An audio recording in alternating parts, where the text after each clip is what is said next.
话连篇。真的存在误会。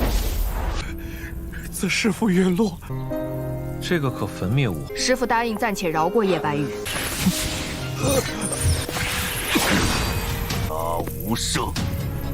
又见面了啊！怎么还有熟人啊？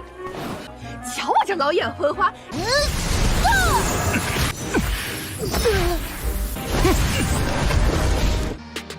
Halo guys, balik lagi bersama Mimin from Zero. Di video kali ini Mimin bakalan kembali melanjutkan alur cerita Donghua berjudul Alchemy Supreme episode 158 ya. Seperti biasa, sebelum masuk ke rekap ceritanya, buat kalian yang menonton video ini tapi belum subscribe, tolong di subscribe dulu ya guys. Dan jangan lupa nyalain lonceng biar nggak ketinggalan update terbaru dari channel From Zero.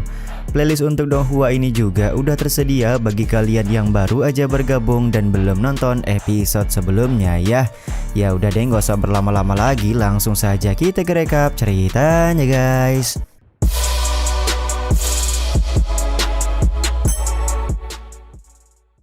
Setelah mengeluarkan pedang Wentian, Subaitian kembali memperlihatkan teknik istana jiwa yang dia miliki di hadapan Ye Bayu. Sontak hal ini membuat Ye Bayu semakin yakin kalau Subaitian merupakan keturunan dari gurunya yaitu Subei Huang. Sementara itu Zhao Hualiao kembali menekan Ye Bayu karena menganggap Ye Bayu pasti sudah berbohong kalau dirinya merupakan murid Subei Huang. Akan tetapi Subaitian meminta Zhao Hualiao untuk tenang karena Bang MC menganggap pasti sudah terjadi kesalahpahaman di antara Ye Bayu dan Istana Taiyang selama ini.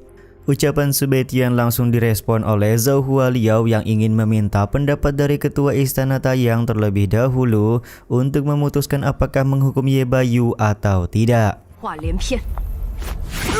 真的存在误会。自师父陨落。 Setelah Zhao Hualiao pergi, Ye Bayu menjelaskan semenjak Subei Huang gugur dia tidak pernah melihat teknik istana jiwa sekuat yang dimiliki oleh Subaitian. Ye Bayu kemudian memperkenalkan dirinya di hadapan Subaitian lalu mengungkap dirinya merupakan murid terdaftar dari Subei Huang. Karena dia merupakan murid terdaftar jadi tentu pernah mengikuti Subaitian selama beberapa waktu. Selama lebih dari 100 tahun Ye Bayu terus berlatih di wilayah api kuno. Sayangnya Istana Taiyang memfitnah Ye Bayu sudah mencuri harta istana mereka. Tanpa kompromi Istana Taiyang menghancurkan tempat latihan Ye Bayu dan memusnahkan tubuh fisiknya. 诬陷我盗取他们的镇宫之宝，不共戴天。 Mendengar semua ucapan Ye Bayu membuat Subaitian semakin sadar kalau sudah terjadi kesalahpahaman di antara Istana Taiyang dan juga Ye Bayu.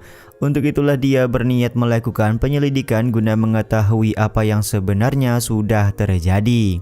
Di saat yang sama Subaitian meminta penjelasan tentang wilayah api kuno yang disebutkan oleh Ye Bayu barusan. Ye Bayu memberitahu bahwa wilayah api kuno merupakan zona terlarang kehidupan di wilayah pertempuran tengah. Di kedalaman wilayah api kuno tersebut sudah tersegel api langit kuno legendaris. Akhirnya Subaitian mengetahui kalau api suci yang membakar Subei Huang ternyata berada di wilayah api kuno. Di saat yang sama Zhao Hualiao kembali muncul dan memberitahukan kalau gurunya memberikan ampunan kepada Ye Bayu selama 2 tahun. Setelah masa 2 tahun selesai, Subaitian diminta menyerahkan Ye Bayu kepada Istana Taiyang untuk menyelesaikan permasalahan. Atas keringanan tersebut, Subaitian pun lekas berterima kasih kepada Zhao Hualiao. 这个可焚灭我。师父答应暂且饶过叶白羽。 Sementara itu Ye Bayu berterima kasih kepada Subaitian yang sudah menyelamatkan nyawanya hari ini. Dia kemudian memberikan sebuah slip jiwa yang ditinggalkan oleh Subei Huang. Di dalam slip jiwa tersebut ada 5 teknik ilmu bela diri suci yang bisa dipelajari oleh King Subaitian. Benar saja setelah Subaitian melakukan pengecekan, ternyata di dalam slip jiwa tersebut ada 5 buah teknik suci.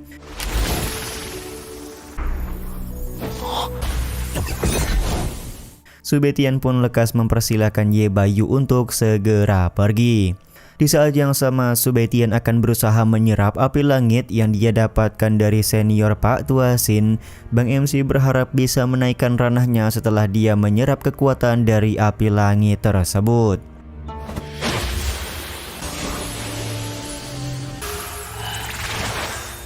Singkat cerita, setelah berhasil menyerap kekuatan api langit, Shu Baitian berhasil mencapai ranah Martial Emperor bintang 3 puncak. Di saat itu pula King Shu Baitian merasakan aura penasehat Zhuge datang ke kediamannya. Ternyata penasehat juga sudah menurunkan egonya dengan meminta maaf kepada Shu Baitian atas semua kesalahan yang sudah dia perbuat. Bahkan penasehat juga memanggil Shu Baitian dengan sebutan paman guru. Karena masalah di antara mereka sudah selesai, Shu Baitian meminta penasehat juga untuk tidak sungkan ke depannya. Penasehat juga pun langsung berterima kasih kepada Shu Baitian. 苏师叔， 之前的事就此结果。 Setelah penasehat juga pergi, Pangeran Murong langsung memberikan pujian karena Shu Baitian sudah berhasil menaikkan ranahnya lagi. Untuk merayakan Shu Baitian yang menjadi kultivator terkuat di Kekaisaran Xingluo, Pangeran Murong pun mengajak Shu Baitian dan yang lain untuk pergi ke Sungai Luoxing. Singkat cerita, ketika sedang berada di tepian Sungai Luoxing, Suki mengajak Shu Baitian yang sebelumnya pernah menaiki kapal bunga. Shu Baitian merasa malu karena Suki mengolok-oloknya di hadapan Muransi. Benar saja, tak lama kemudian bibi penjaga kapal bunga memanggil Shu Baitian karena mereka berdua sudah pernah bertemu sebelumnya. Situasi ini pun membuat Shu Baitian canggung dan berpura-pura tidak mengenal bibi penjaga kapal bunga tersebut. 哟， 又见面了啊！ 怎么还有熟人啊？ 瞧我这老眼昏花， 这边。 Tak lama kemudian Pangeran Murong datang dengan menaiki kapal di atas Sungai Luoxing. Sementara itu di istana Kaisar, Feng Tian bersama dengan 2 orang pengawalnya ingin bertemu dengan Kaisar. Bahkan Feng Tian menghajar Kasim ke Kaisaran yang memberitahukan kalau Kaisar sudah beristirahat.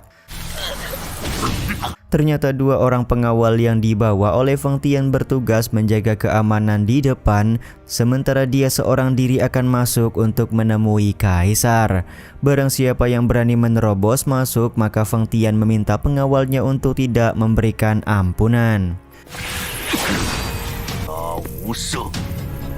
Kedatangan Feng Tian ke dalam istana Kaisar sebenarnya tidak membuat Kaisar terkejut karena dia sudah mengetahui pengkhianat yang berada di Kekaisaran Xingluo adalah adiknya sendiri. Di saat yang sama, Feng Tian benar-benar tidak menyangka kalau Kaisar berhasil sembuh dan menerobos ke ranah Martial Emperor. Feng Tian juga langsung naik ke atas mimbar Kaisar sembari menyebut kalau posisi Kaisar lebih layak dia emban ketimbang dimiliki oleh kakaknya. Sementara itu Xiao Long langsung keluar untuk melindungi Kaisar. Namun karena Feng Tian sudah melakukan persiapan, jadi dia berhasil mengalahkan Xiao Long dengan mudah.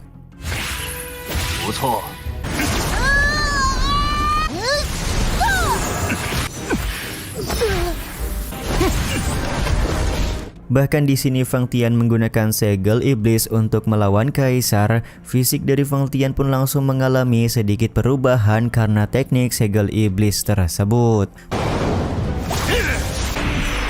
Penyerangan yang dilakukan oleh Feng Tian ini juga sekaligus menutup episode kali ini ya guys. Ya udah deh, sampai di sini dulu aja video kali ini. Mohon maaf jika masih banyak kekurangan dan kesalahan dalam penyampaian kata-kata ya.